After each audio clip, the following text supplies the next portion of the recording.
السلام علیکم ورحمۃ اللہ وبرکاتہ۔ ٹانسلز کے بارے میں میرا آزمایا ہوا نسخہ: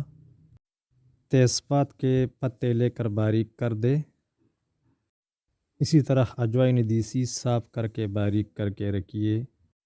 سرخ رائی لے لے اور اسی طرح گاندک املا سار اور نوشادر ٹیکری والا، یہ ساری چیزیں ان میں سے ہر چیز ہم وزن لے کر آپ خریدے، 10 گرام، 15 یا 20 جتنا آپ کی مرضی،